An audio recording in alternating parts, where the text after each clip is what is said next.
Breaking news. A plane crashes at Canada's largest airport. We were seeing some black smoke coming from the runway. The flight that flipped over, the condition of those on board, and the investigation getting underway. Global National with Donna Friesen. Reporting tonight, Colleen Christie. Everything, drop it. Come on. Don't take it down. Take that phone away. Unverified video seemingly capturing the moment dozens of passengers on board this Delta Airlines plane at Toronto's Pearson International Airport get out of the aircraft after it flipped upside down in a crash landing. All passengers and crew are reportedly accounted for, but there are reports of injuries. Good evening. Thanks for joining us. The situation is developing at this country's largest airport. Many details are still scarce, but we do know the plane was carrying 4 crew and 76 passengers. 22 Canadians were among those on board. We begin with Eric Sorensen, who is at the airport. Eric, what more do you know? It was a remarkable scene here this afternoon at Pearson Airport, Colleen. A regional jet out of Minneapolis being run by Endeavour Aircraft on behalf of Delta Airlines was flying in to Toronto this afternoon when the plane crash landed and flipped over onto its roof. Remarkably, no one was killed. There were injuries. Estimates of around 15 or so people injured, a few serious. One child was reported to have been carried by Orange Air ambulance to Sick Children's Hospital. Here's what one eyewitness had to say about what he saw. We were doing some plane spotting over on that plaza over there at the intersection, and we saw something, some big smoke coming over the airport. So we rushed here to check out what exactly was happening. So I was walking to this fence, and I could see a CRJ that is possibly crashed on the airport. The airplane is flipped. We are very focused on the care and the concern and the passengers and the crew, some of whom have already been reunified with their friends and their families. That news conference just happening from the Toronto Airport Authority. Remarkably, there were no fatalities. There were some injuries, and we'll get more details on that as we go. But now the investigation will begin. The National Transportation Safety Board of Canada will lead that investigation. The U.S. Federal Aviation Administration is also sending investigators. They'll be looking to see, first of all, was there human error on the part of pilots or air traffic controllers? Was there a catastrophic failure, perhaps, on the part of the plane, some kind of mechanical failure?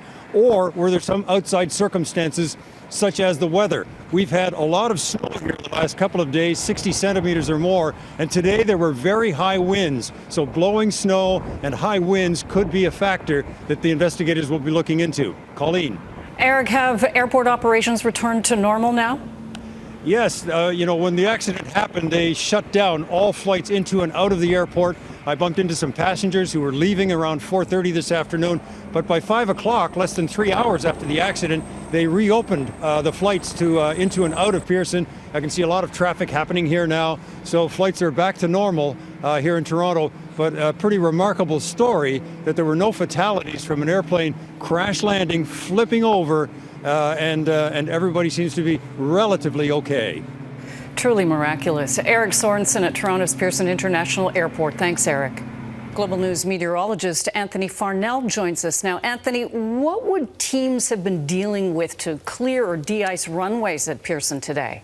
Well, they've been working non-stop. Yesterday, about 25 centimeters of snow fell on the airport and surrounding areas, but they did a great job, and they're able to do that, get rid of the snow. Today, however, it wasn't snowing at the time of the crash. This is our visible satellite imagery, and what it does show, around 2, 3 o'clock, that's peak instability in the afternoon. So you start to get a bit of extra turbulence, and these streamers you see here, these are actually residual lake effect squalls that have come across from Lake Huron. There wasn't much snow with them, but still it adds a bit more to the atmosphere. Right now, winds still gusty, but it was at the time of the crash that they were even stronger, sustained above 50 kilometers an hour, gusting up to 65. Still most aircraft can land in these weather conditions. Visibility at the time was also 10 kilometers, so it was reduced slightly because of some surface or near ground blowing snow, and that's been recorded throughout the day today. Also reports this was on runway 23, which would be right here, and that provides a bit of a crosswind when you have an east to west wind.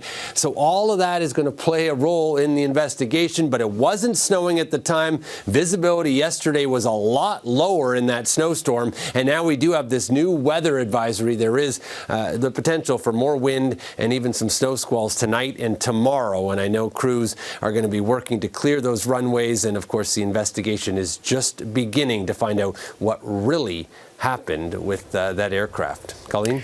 Global News meteorologist Anthony Farnell. Thanks, Anthony.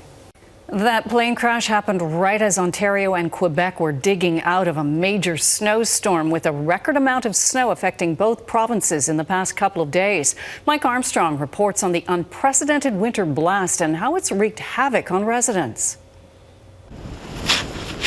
Montreal took it on the chin. In fact, sticking with the boxing references, it was a 1-2 punch. Sunday's storm came just 4 days after another major storm, leaving some with the dilemma. Where to put the snow? There's nowhere to put it. I've got nowhere left. From Saturday night through early Monday morning, the Montreal region got about 40 centimeters. That's close to what the city usually gets in the entire month of February. Add to that the 35 centimeters dump Thursday, and you have an event of historic proportions. We've never seen in Montreal where we've gone, 4 days with so much snow.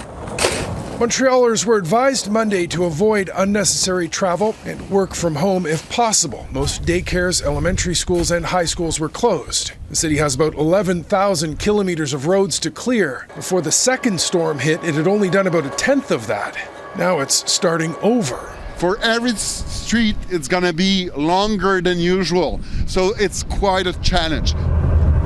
The aftermath of Sunday's storm has made driving difficult. Blowing snow forced the closure of a stretch of highway between Montreal and Ottawa. It also meant delays and some cancellations at the airports in both cities. This couple's flight to Florida was canceled Sunday out of Ottawa, so they traveled to Montreal desperate to get down before their ship leaves. It's very stressful because we have no cancellation on the cruise, and it's crossing the Atlantic, so it's not like we can swim. In Ontario, people were already off for Family Day, which turned into, for many, Shoveling Day. Toronto has gotten 71 centimeters over the last week. That's more than it did all of last winter. They're digging out in Ottawa as well, trying to take it all in stride. It's a beautiful sunny day today. A little chilly, but it's Ottawa, it's winter, it's Canada, so it's all good. Mike Armstrong, Global News, Montreal. And millions of Canadians are also dealing with bitter winter weather in other parts of the country. Environment Canada has issued wind warnings throughout the Atlantic provinces. Some areas face gusts as strong as 120 to 140 kilometers an hour. And on the prairies, extreme cold warnings persist over provinces there, with wind chill values as cold as minus 45 degrees or lower.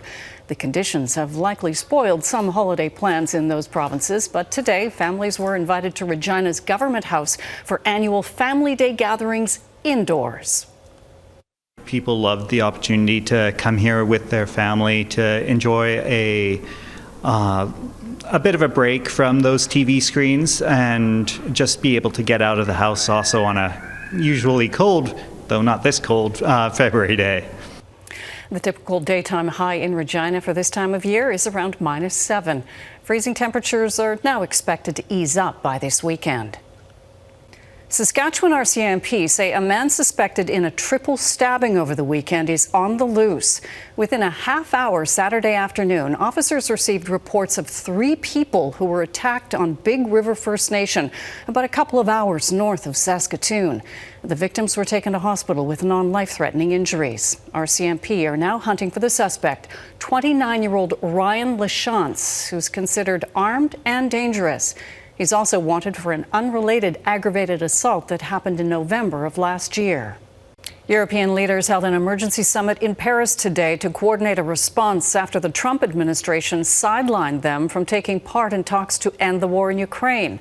Foreign ministers from Russia and the U.S. will meet in Saudi Arabia tomorrow for those high-stakes discussions. And as Redmond Shannon reports, Ukraine's president says he will not recognize any agreement without Ukraine having a seat at the table.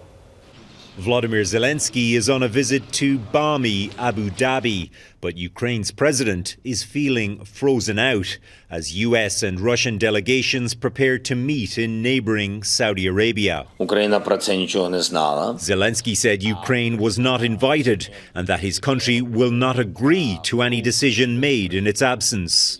But the Americans and Russians insist this will be a bilateral meeting only, without any other European involvement. Russian Foreign Minister Sergei Lavrov says European powers just want the war to continue, so have no place at peace talks.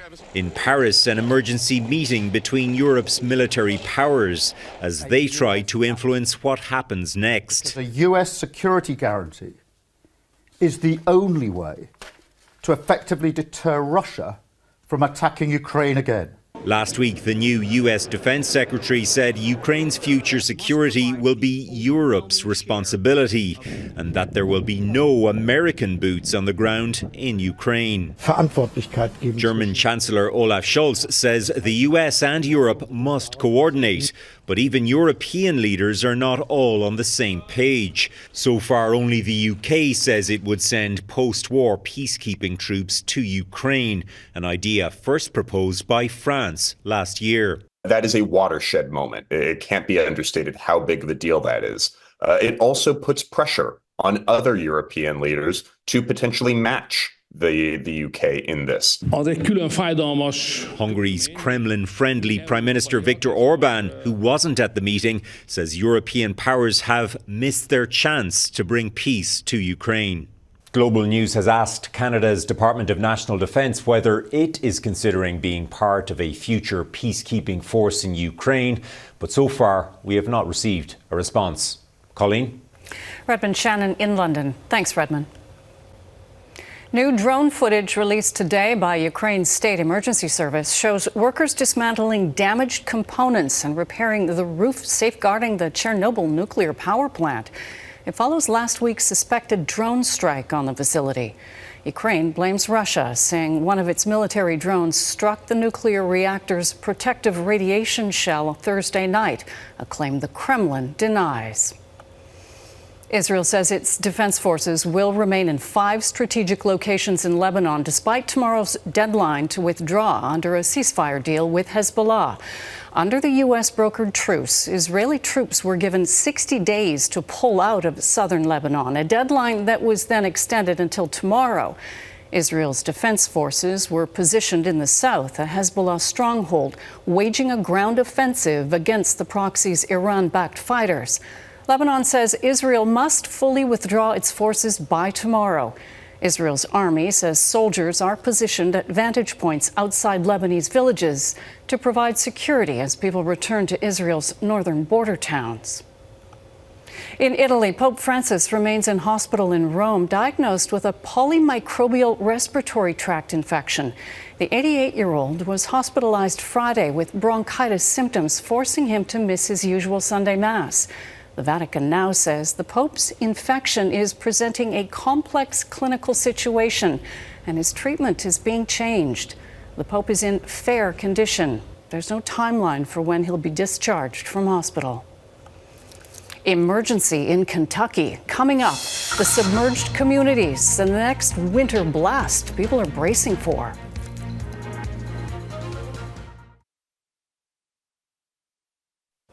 In Kentucky, at least 11 people are dead after torrential rain caused massive flooding.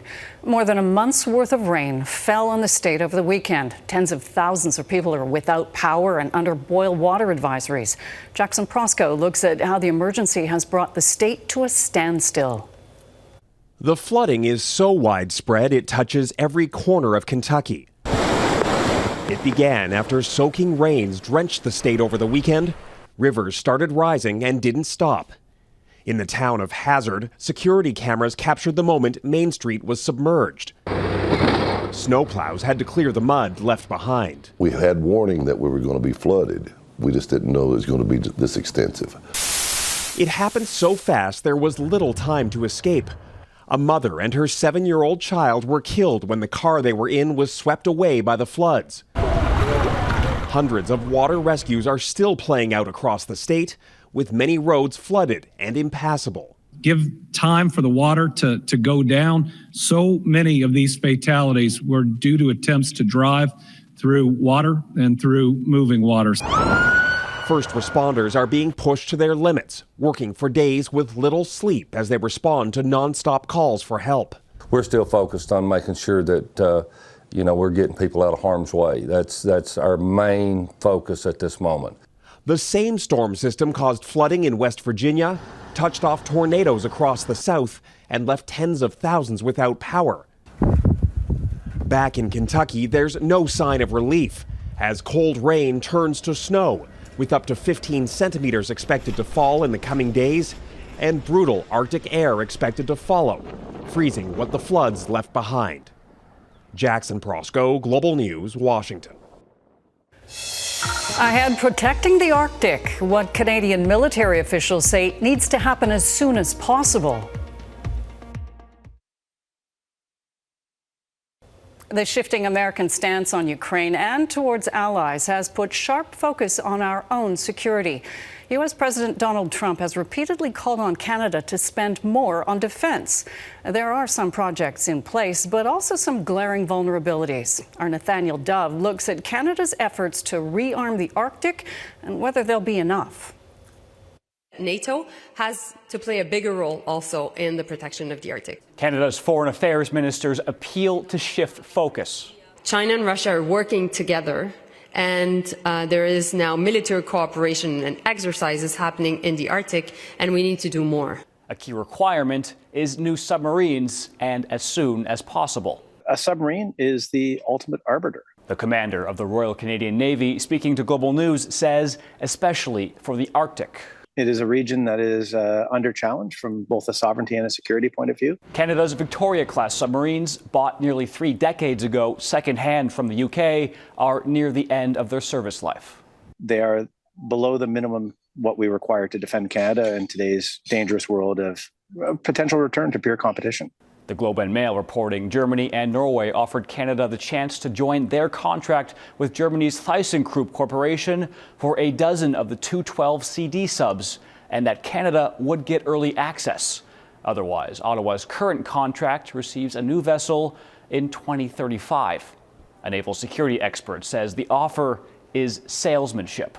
Clearly, what the Germans and Norwegians are trying to do is get ahead of an obvious concern that the Canadians have, which is that submarine doesn't exist yet. The Norwegian and German embassies and ThyssenKrupp did not respond to requests for comment. Canada's need for subs, driven by a more transactional U.S., Lejeunesse says. Will the United States Navy be there to protect Canada next year or in 5 years? And a more uncertain world. I think there's a real recognition that we are in an interesting moment in the world right now where there is the potential for a return to pure competition. Russia's illegal and unprovoked invasion of Ukraine has really indicated that we can't count on nations to follow the rules, that we have to be prepared to enforce those rules with force and with lives if necessary. Topshee said the Navy is evaluating all options. He spoke to Global News from Heathrow Airport because he's flying to Norway on Monday night. Minister Jolie, meanwhile, is scheduled to have a meeting with NATO's Secretary General on Tuesday. Nathaniel Dove, Global News. Next, Canada shooting for redemption at the Four Nations face-off.